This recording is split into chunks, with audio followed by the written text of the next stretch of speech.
Ketika Rasulullah Shallallahu Alaihi Wasallam sudah beres bermalam di antara Madinah dan Uhud, pagi hari datang. Kemudian saat pagi hari datang, matahari menyinari. Saat matahari menyinari itulah bisa terlihat antara satu pasukan dengan satu pasukan yang lainnya.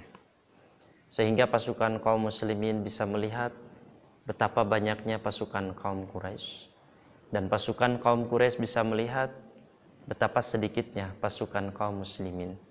Pasukan kaum Quraisy 3.000 orang, sedangkan pasukan kaum muslimin 1.000 orang.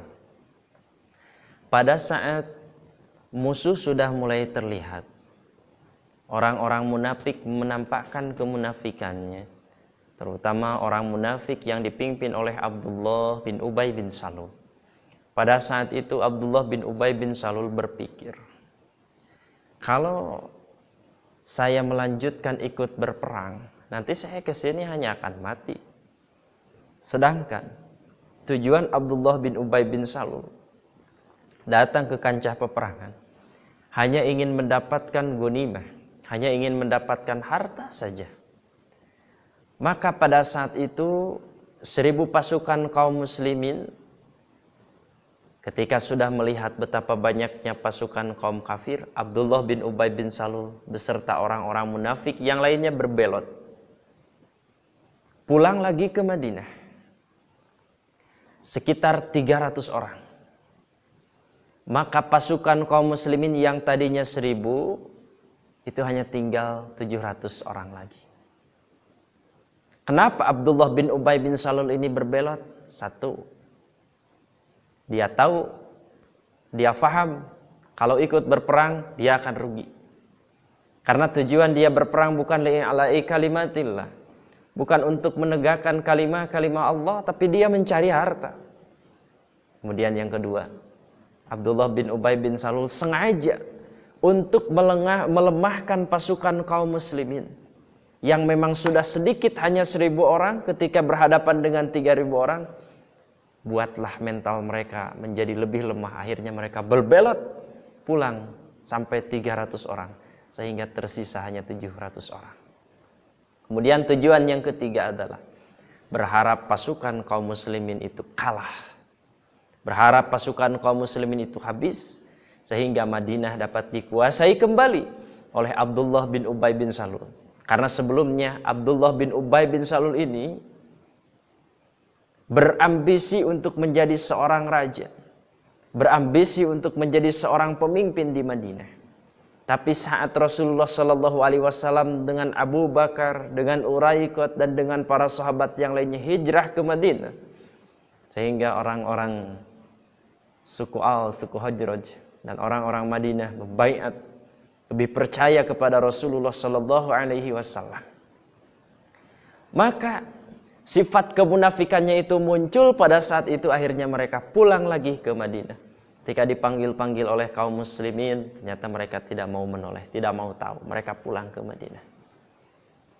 Hikmahnya diantaranya buat kaum muslimin bisa lebih hati-hati kembali. Dan alhamdulillah hikmahnya bisa jadi tahu, oh dia itu adalah duri dalam daging, dia itu adalah musuh dalam selimut. Artinya bisa lebih berhati-hati lagi berhadapan dengan orang-orang tersebut. Nah itu seperti itu.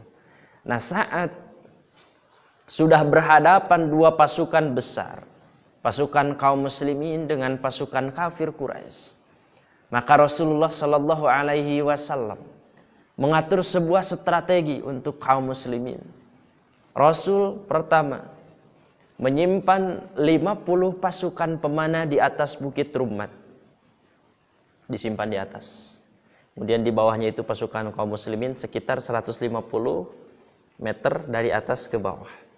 Tujuannya adalah untuk menjaga kaum muslimin yang ada di bawah ketika ada serangan, maka pasukan pemanah ini bisa menghujani kaum kafir atau musuhnya. Rasulullah SAW menyimpan 50 pemanah di atas bukit Rummat, kurang lebih 150 meter dari kaum muslimin, dan pemimpin pemanah tersebut dipimpin oleh Abdullah bin Zubair. Rasul mempercayakan pemimpin pemanah itu oleh Abdullah bin Zubair. Kemudian sayap kanan pasukan kaum muslimin dipimpin oleh Munzir bin Amr. Jadi sayap kanan pasukan kaum muslimin dipimpin oleh Munzir bin Amr. Dan pasukan sayap kirinya dipimpin oleh Zubair bin Awam. Lalu di depan pasukan kaum muslimin, jadi sayap kanan oleh Munzir bin Amr, pasukan sayap kiri dipimpin oleh Zubair bin Awam. Kemudian di depan dipimpin oleh para tokoh-tokoh yang sangat ditakuti oleh musuh. Semacam Hamzah bin Abdul Muttalib, Abu Bakar, Umar, kemudian Ali, kemudian Sa'ad bin Mu'ad, Sa'ad bin Ubadah, dan yang lainnya. Itu ditempatkan oleh Rasulullah Sallallahu Alaihi Wasallam di tempat. Lalu Rasulullah Sallallahu Alaihi Wasallam memberikan semangat kepada para pasukannya. Kata Rasulullah Sallallahu Alaihi Wasallam, ada 3 diantaranya Rasul dalam memberikan semangat kepada pasukannya. Pertama, kata Rasul, tingkatkan kesabaran dan keteguhan. 1, tingkatkan kesabaran dan keteguhan. Kemudian yang kedua, ikuti perintah. Jangan sampai kita bertindak di luar perintah. Ikuti instruksi, ikuti perintah. Kemudian yang ketiga, tingkatkan syaja'ah. Tingkatkan keberanian. Karena gak mungkin dalam berperang tanpa ada keberanian. Dalam berperang itu harus ada kesabaran, ketabahan. Kemudian harus ada keberanian. Kemudian jangan sampai kita berbuat tanpa mengikuti perintah dari sang pemimpin. Sambil Rasulullah Shallallahu Alaihi Wasallam menghunuskan pedangnya, Rasul mengacungkan pedangnya. Beliau bersabda, kata Rasulullah Shallallahu Alaihi Wasallam, siapakah yang ingin mengambil pedang ini beserta haknya? Siapa yang ingin mengambil pedang ini beserta haknya? Dicabut pedangnya oleh Rasul, diacungkan. Siapa yang ingin mengambil pedang ini beserta haknya? Maka para sahabat saling menatap, para sahabat saling melihat. Datanglah kepada Rasulullah Sallallahu Alaihi Wasallam, yaitu anak dari paman yang bernama Ali bin Abi Thalib. Kata Ali bin Abi Thalib, ya Rasulullah, saya ya Rasul, saya yang akan mengambil pedang ini beserta haknya. Kemudian kata Rasulullah Sallallahu Alaihi Wasallam, jangan wahai Ali, bukan engkau. Kemudian datang lagi anak dari bibinya, yaitu Zubair bin Awam, yaitu anaknya dari bibi Rasulullah SAW yang bernama Sofiyah binti Abdul Muttalib. Karena Abdullah ini adik kakak dengan Sofiyah. Sofiyah punya anak diantaranya Zubair bin Awam.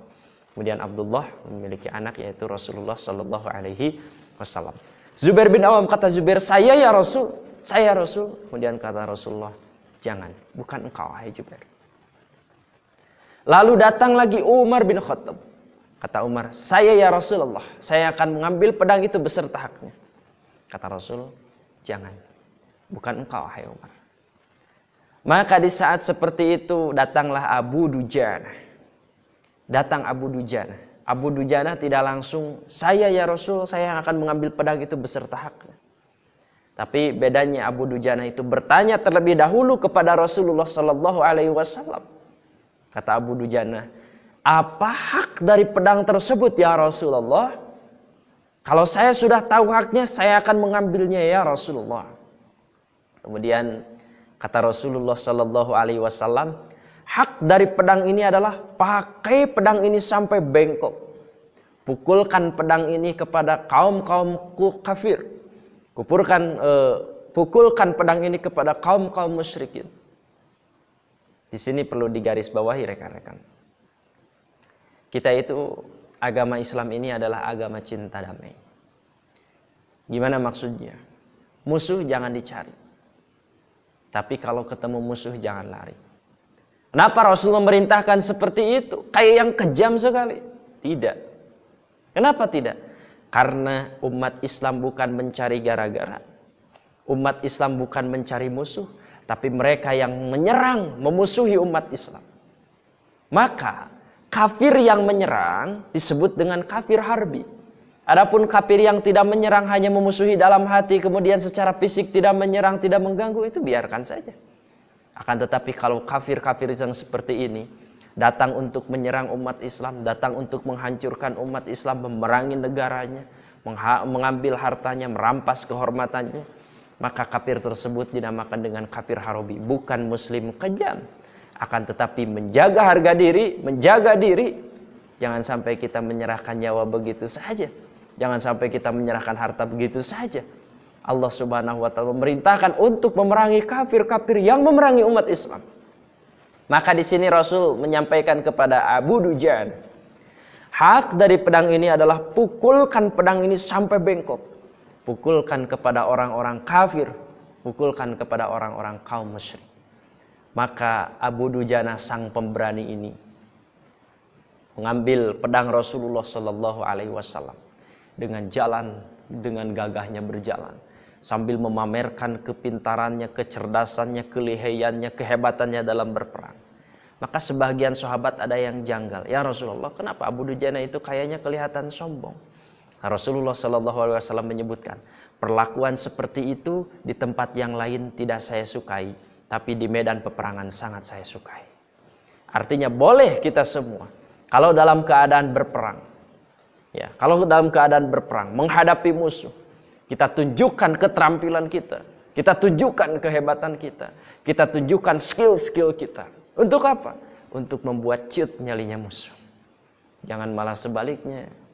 Wahai orang-orang kafir, saya tidak bisa berperang, saya tidak bisa apa-apa. Jangan seperti itu. Tunjukkan keberanian, tunjukkan kehebatan. Maka ya, Abu Dujanah lah yang dipercayai oleh Rasulullah Sallallahu Alaihi Wasallam dalam perang Uhud untuk memegang pedangnya Rasulullah Sallallahu Alaihi Wasallam. Beralih kepada yang lain, kita lihat bagaimana strategi kafir Quraisy. Kafir Quraisy sebagaimana yang sudah Bapak sampaikan, bahwa komandan tertingginya itu dipimpin oleh Abu Sufyan bin Harb.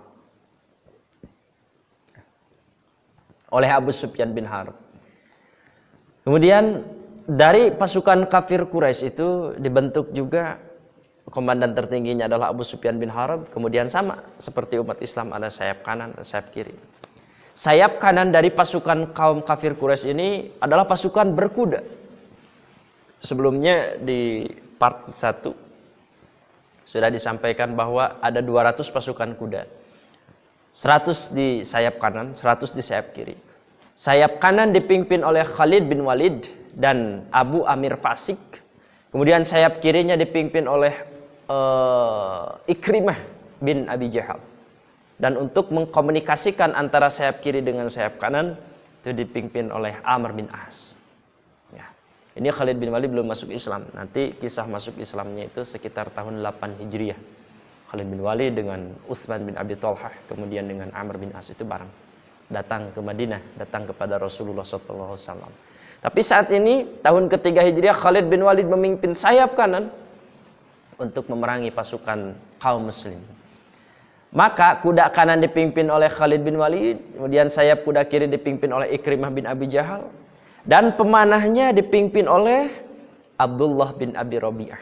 Pemanah kaum kafir Quraisy pada saat perang Uhud dipimpin oleh Abdullah bin Abi Rabi'ah, sedangkan pemanah pasukan kaum muslimin saat perang Uhud dipimpin oleh Abdullah bin Zubair.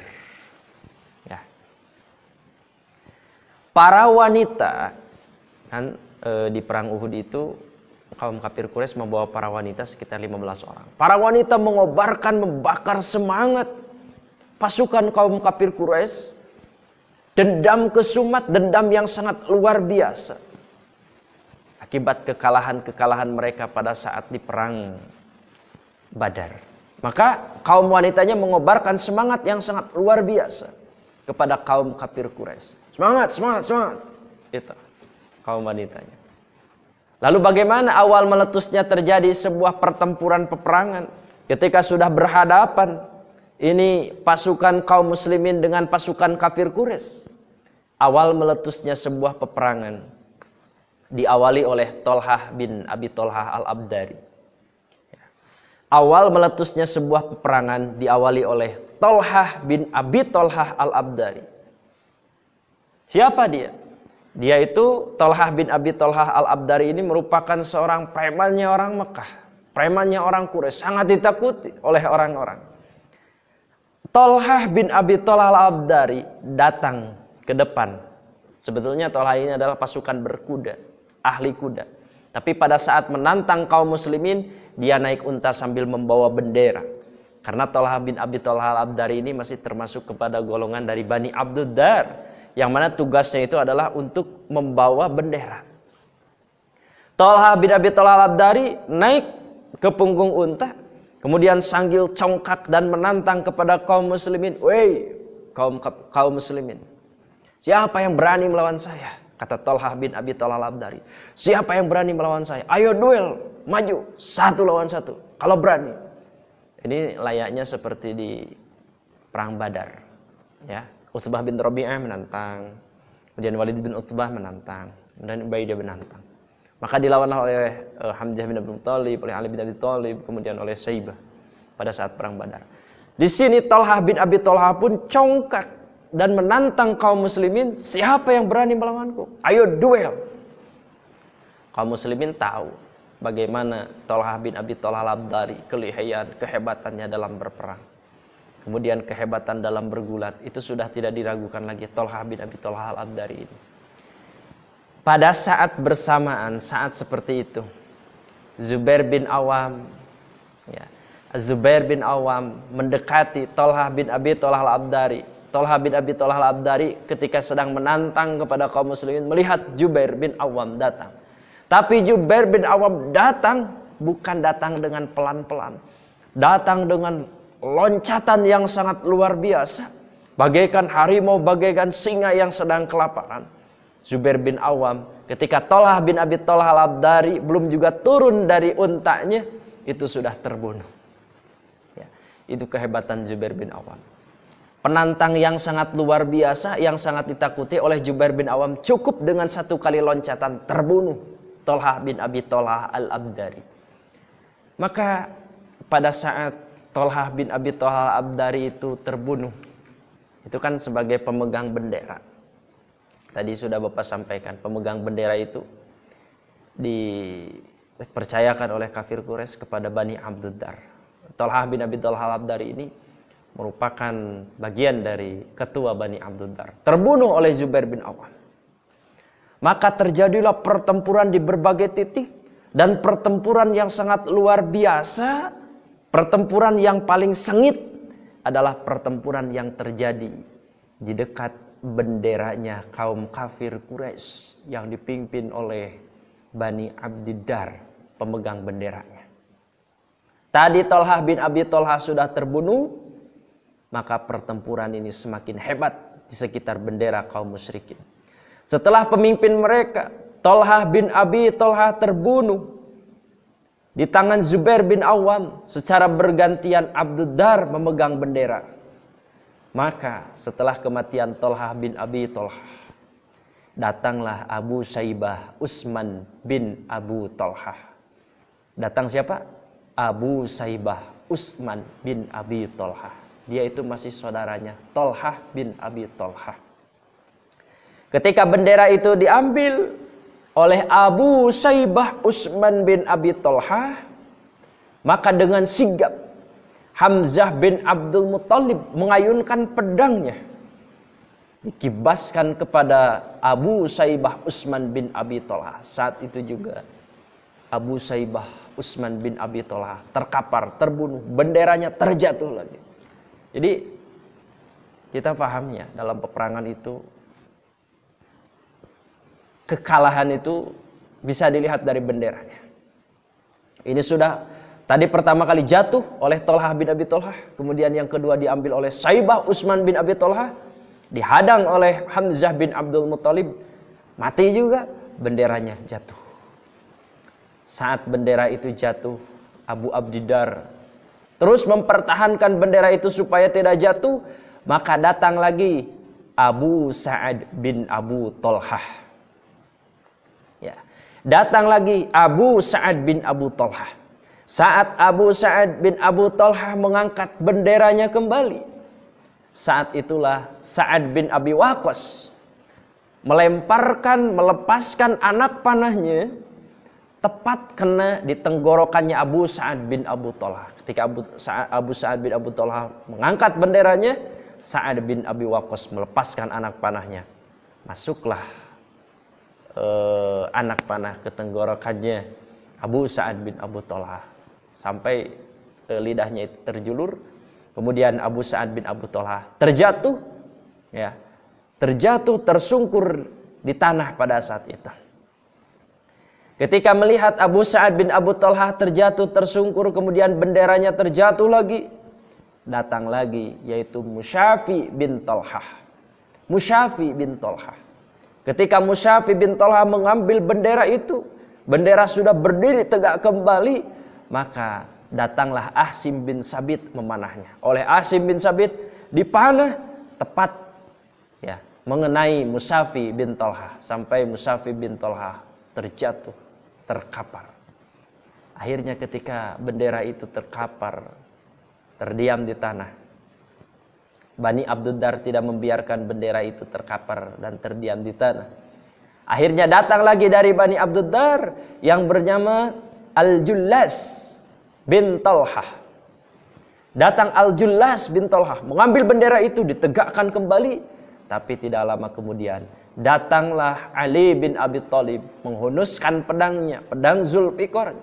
Langsung Al-Jullas bin Thalhah terkapar oleh Ali bin Abi Thalib. Maka benderanya terjatuh. Sudah berapa kali terjatuh? Sedangkan bendera umat Islam masih tegak, masih kokoh. Sangat luar biasa. Mereka orang-orang kafir Quraisy ketakutan melihat hal seperti itu.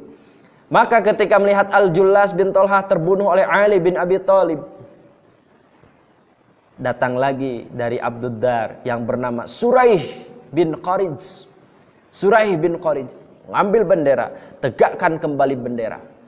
Kemudian dari kaum muslimin datanglah Kuzman membunuh Suraih bin Quraij. Siapa Kuzman? Kuzman itu sebetulnya dari pasukan kaum muslimin. Akan tetapi Kuzman itu termasuk kepada golongan orang munafik. Kenapa Kuzman termasuk kepada golongan orang munafik? Munafik tapi beda. Beda dengan siapa? Beda dengan Abdullah bin Ubay bin Salul. Kuzman ini datang ikut berperang dari pasukan kaum muslimin, pura-pura masuk Islam. Kuzman ikut berperang, tapi ikut berperangnya Kuzman itu bukan karena ingin membela Islam, bukan karena liya'lai kalimatillah, bukan karena membela Allah Subhanahu wa taala. Tapi Kuzman ikut berperang dari pasukan kaum muslimin, dia itu hanya memang seorang pemberani saja. Kuzman itu hanya ingin membela sukunya. Kuzman itu hanya ingin menampakkan as-syaja'ahnya, keberaniannya saja. Seperti itu. Maka Suraih bin Qarij terbunuh oleh Kuzman, seorang munafik yang jantan sekali, yang hanya ingin memperlihatkan kehebatannya, dan dia berjuang bukan untuk Islam. Makanya di dalam akhlak di kelas 10 itu sudah ditegaskan ada finniyah fi halit ta'allum, tentang bagaimana cara meluruskan niat. Termasuk dalam berjihad fisabilillah. Jangan sampai kita berjihad itu bukan karena Allah Subhanahu wa taala. Sampai Allah nanti di akhirat kadzabta membohongkan apa yang kita perjuangkan di dunia ini. Kalau bukan karena Allah Subhanahu wa taala, Allah tidak akan menerima seluruh amal ibadah kita. Baik, kembali lagi kepada tarikh. Setelah terbunuhnya Suraih bin Qarij oleh Kuzman, seorang munafik, datang lagi Abu Zaid Amr bin Abdumanaf al-Abdari. Bendera tersebut diambil lagi oleh Abu Zaid Amr bin Abdul Manaf al-Abdari. Lalu tidak lama kemudian datang lagi Kuzman. Kuzman mampu menumbangkan, Kuzman mampu membunuh Abu Zaid Amr bin Abdul Manaf al-Abdari. Maka setelah terbunuhnya Abu Zaid Amr bin Abdul Manaf al-Abdari, digantikan lagi seorang pemegang bendera, yaitu diambil oleh Surahbil bin Hashim al-Abdari. Surahbil bin Hashim al-Abdari. Ketika Surahbil bin Hashim al-Abdari memegang bendera, bendera ditegakkan kembali, maka tak lama kemudian dari kelompok orang Islam yang memang dicap sebagai seorang munafik yang bernama Kuzman, ini sangat luar biasa, ya, sangat luar biasa kejantanannya, membunuh kembali. Terbunuhlah Surahbil bin Hashim al-Abdari oleh Kuzman. Maka setelah Bani Abduddar habis, bendera dibiarkan. Bendera dibiarkan saja terkapar di tanah. Abduddarnya habis. Ini sangat luar biasa sekali dalam perang Uhud. Sampai pemegang bendera, sekitar 10 orang pemegang bendera dari Abdud Dar, semuanya tumbang dengan sangat cepat sekali. Maka ketika benderanya dibiarkan begitu saja, tiba-tiba lalu ada seorang budak mereka dari Habasyah maju, ya, membawa bendera, namanya adalah Su'ab. Jadi ketika Abdud Dar habis, datang seorang budak mereka yang bernama Su'ab dari orang Habasyah. Su'ab ini ternyata lebih hebat, lebih lincah daripada orang-orang yang tadi. Lebih luar biasa daripada tuan-tuannya yang tadi. Akan tetapi Su'ab pun mati dan bendera dibiarkan di tanah. Su'ab mati, bendera tergeletak di sana. Tidak ada lagi yang mau mengambil bendera kaum kafir Quraisy pada saat itu. Kaum muslimin sangat luar biasa pada saat pertempuran ini. Kemudian sampai pertempuran di berbagai titik, kita kembali lagi kepada Abu Dujanah tadi. Abu Dujanah tadi itu yang dititipi pedang oleh Rasulullah Sallallahu Alaihi Wasallam beserta haknya. Kata Rasul, hak pedang ini adalah pakai pedang ini sampai bengkok. Abu Dujanah yang membawa pedang Rasulullah Sallallahu Alaihi Wasallam, ya, sangat luar biasa sekali, membabat, menghabisi kaum kafir Quraisy, kaum musyrikin Mekah, dihabisi, dibabat oleh Abu Dujanah. Di lain sisi, Zubair bin Awam itu yang tadi Bapak sebutkan sebagai anak dari bibinya Rasulullah Sallallahu Alaihi Wasallam, anak dari Sofiyah. Zubair merasa, kenapa sih Rasul tidak memberikan pedang ini kepada saya? Ada apa ini? Sepertinya ada keistimewaan yang lebih daripada saya dititipkan oleh Allah dan Rasulnya kepada Abu Dujanah. Maka Jubair berpikir, saya kan anaknya Sofiyah, bibi Nabi, tapi kenapa ya? Kemudian yang kedua, saya meminta pedang itu lebih dulu daripada Abu Dujanah, tapi kenapa ya? Diberikan oleh Rasulullah Shallallahu Alaihi Wasallamnya malah kepada Abu Dujanah. Ada apa ini?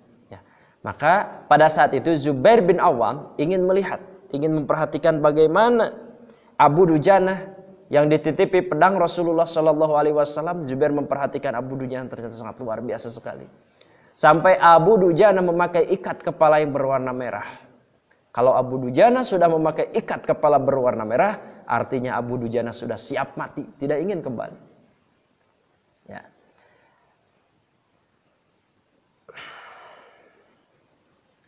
Baik. Pada saat Zubair bin Awam melihat Abu Dujanah yang sangat luar biasa, kemudian di sisi lain Zubair bin Awam melihat ada dari kaum kafir Quraisy itu yang sangat luar biasa juga, hebat juga luar biasa. Dan orang ini ketika melihat orang Islam sedang terluka, orang ini tidak membiarkannya hidup. Ketika melihat orang yang terluka langsung dibunuh, melihat orang terluka langsung dibunuh. Maka Zubair bin Awam berdoa kepada Allah Subhanahu wa taala, "Ya Allah, pertemukanlah kafir Quraisy yang kuat itu dengan Abu Dujanah yang membawa pedang Rasulullah Shallallahu Alaihi Wasallam." Ternyata benar sekali, ya, benar sekali. Doanya Zubair bin Awam diijabah oleh Allah Subhanahu wa taala. Si pembunuh kaum muslimin itu bertemu dengan Abu Dujanah. Sehingga ketika bertemu dengan Abu Dujanah, si kaum kafir Quraisy itu memukulkan pedangnya kepada Abu Dujanah, tapi Abu Dujanah menahannya dengan tameng kulitnya. Kemudian Abu Dujanah pun memukulkan pedang yang diberikan oleh Rasulullah Sallallahu Alaihi Wasallam kepada orang kafir tersebut, dan tumbang, matilah orang kafir tersebut. Sampai Abu Dujanah berada ke barisan paling depan. Sampai Abu Dujanah berada di barisan paling depan, sehingga ketika Abu Dujanah ingin mengangkat pedangnya ketika berada di atas kepala seseorang, ternyata orang itu menatap kepada Abu Dujanah. Ternyata orang itu adalah Hindun binti Utbah. Kemudian kata Abu Dujanah, "Oh, tidak pantas pedangnya Allah, pedangnya Rasulullah Shallallahu Alaihi Wasallam dipakai untuk menyakiti perempuan. Tidak pantas." Maka ketika pedang itu sudah berada di atas kepala Hindun bin Utbah, Abu Dujanah tidak jadi memukulkan pedang tersebut kepada Hindun. Kata Zubair bin Awam, saya melihat bagaimana pedang itu berada di atas kepalanya Hindun binti Utbah. tetapi tidak jadi dipukul oleh pedangnya Rasulullah SAW. Kemudian kata Jubair bin Awam, Allah dan Rasulnya lebih mengetahui daripada saya. Kalau kita lihat nanti kisah selanjutnya, Hindun itu juga nanti akan masuk Islam. Hindun itu masuk Islam. Hindun itu menjadi seorang pejuang dalam Islam. Akan tetapi hari ini momennya beda. Hari ini episodenya masih beda, belum masuk Islam. Nanti Hindun itu masuk Islam setelahnya Futuh Makkah. Jadi kalau terbunuh pada saat itu, mungkin Hindun tidak akan masuk Islam atau mati dalam keadaan kafir. Maka di lain sisi Hamzah bin Abdul Muttalib bertempur bagaikan singa yang sedang ngamuk. Tak ada tandingannya. Membuat tokoh-tokoh musuh kocar-kacir. Hingga akhirnya dia terbunuh di barisan paling depan. Tapi bukan terbunuh dalam adu tanding. Hamzah bin Abdul Muttalib, singa padang pasir yang diberikan gelar sebagai Asadullah, singanya Allah Subhanahu wa taala. Setiap yang dekat dengan Hamzah pasti mundur, setiap orang yang dekat dengan Hamzah pasti mundur. Bagaikan daun-daun yang tertiup oleh angin. Daun kering yang tertiup oleh angin. Semuanya menjauh dari Hamzah bin Abdul Muttalib.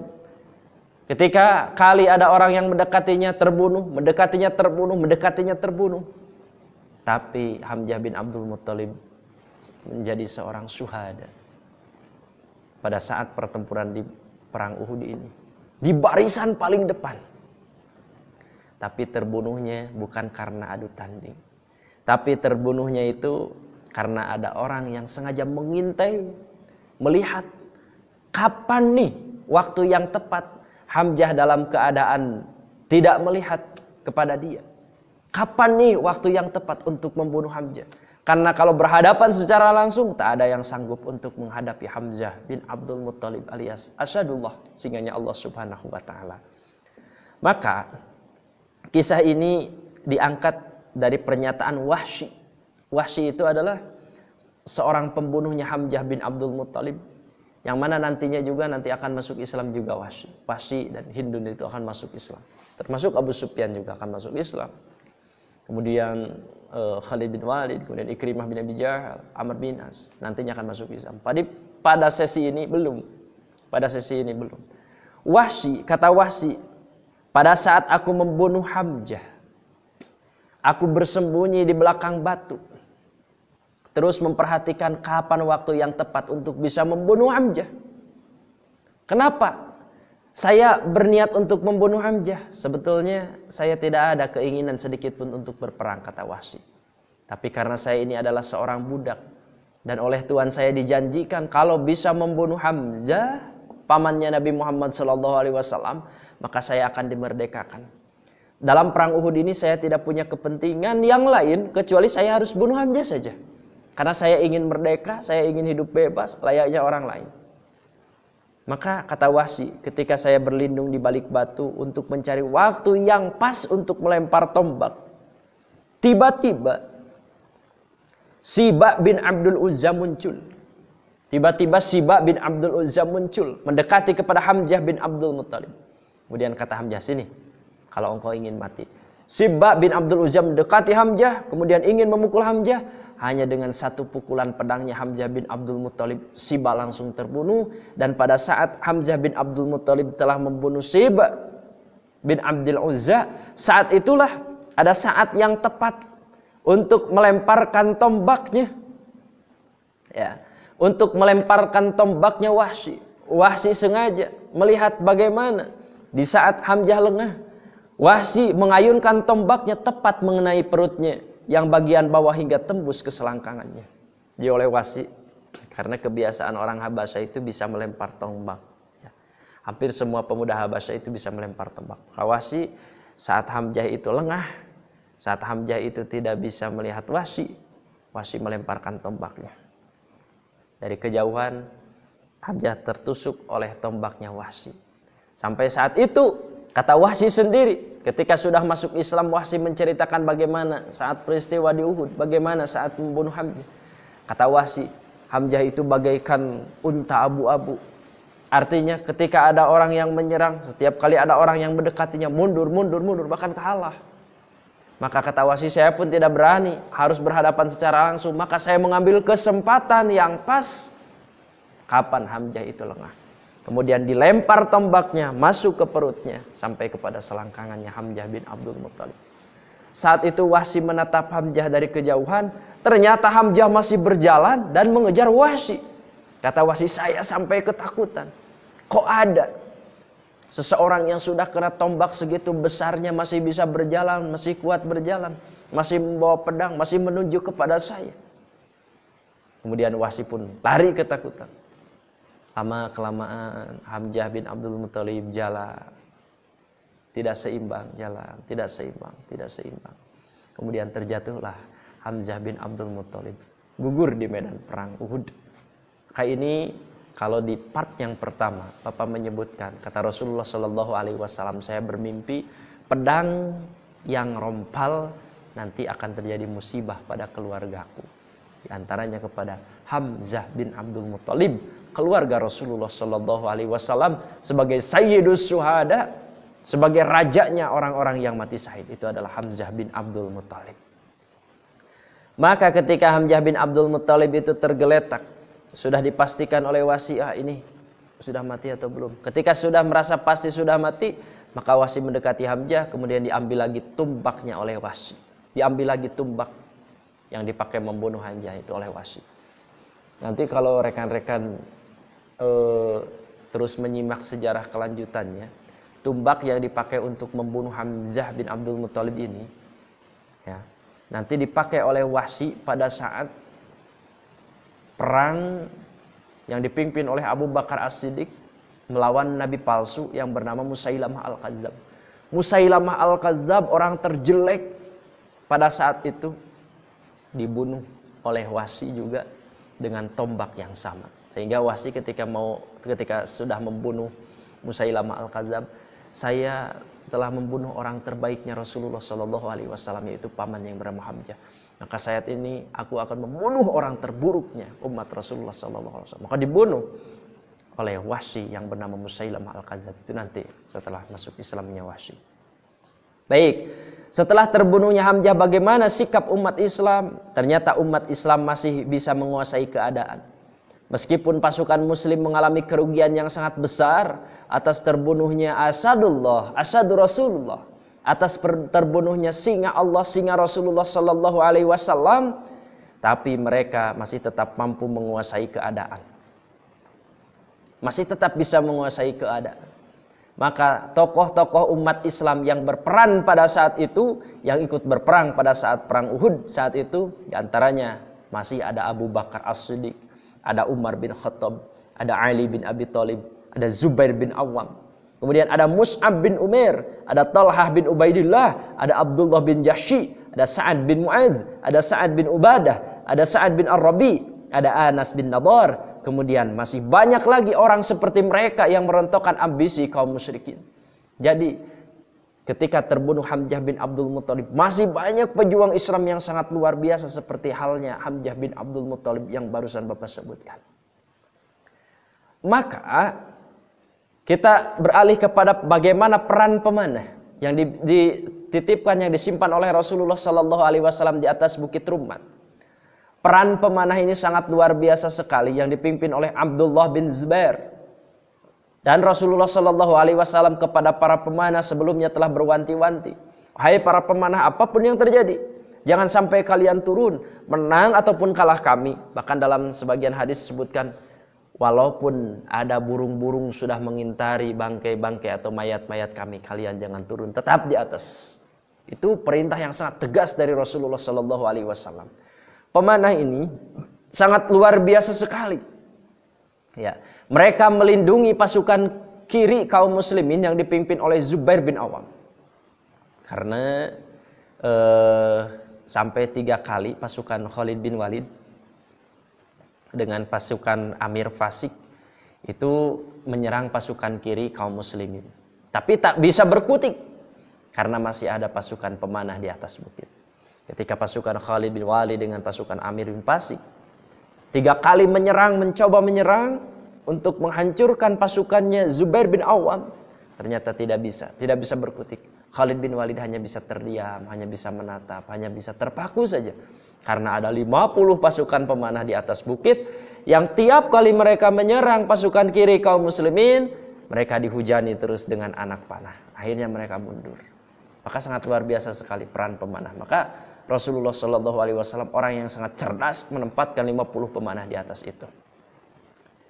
Lalu yang selanjutnya kekalahan pasukan musyrikin. Bendera terakhir, tadi masih ingat, bendera terakhir yang dipegang oleh Syuaib, tidak ada lagi yang berani mendekatinya. Jadi bendera itu sudah terkapar, terjatuh di tanah, terakhir dipegang oleh seorang budak yang bernama Syuaib. Tidak ada lagi satu orang pun yang berani mendekati benderanya. Karena mereka tahu mendekati bendera sama dengan mati. Tidak ada yang berani. Mereka lari kocar-kacir, meninggalkan kancah peperangan. Mereka lari terbirit-birit, terseok-seok ke kanan, terseok-seok ke kiri, meninggalkan kancah-kancah peperangan. Mereka meninggalkan harta benda mereka. Karena mereka sangat takut, sehingga pasukan 3.000 itu kocar-kacir dengan pasukan 700 orang. Sampai-sampai Abdullah bin Zubair meriwayatkan, yang diterima dari ayahnya yaitu Zubair. Kata Abdullah bin Zubair yang disampaikan oleh ayahnya, demi Allah, ketika perang Uhud itu terjadi, saya melihat betisnya Hindun binti Utbah yang tersingkap, mengangkat pakaiannya, mengangkat bajunya, lari kocar-kacir ke atas bukit karena dia sangat ketakutan ketika melihat pasukannya dalam keadaan kekalahan. Semuanya lari sampai umat Islam mengejar mereka yang melarikan diri. Kaum muslimin mengejar kaum musyrikin, mereka terus berlari. Sehingga di sini terlihat pasukan kaum musyrikin kalah. Sehingga di medan peperangan yang tertinggal hanya tinggal harta. Mereka itu lari melarikan diri sejauh-jauhnya. Tapi sayang sekali, di sini ada kesalahan yang fatal dari pasukan pemanah yang insya Allah kita akan lanjutkan pada pertemuan yang ketiga insya Allah.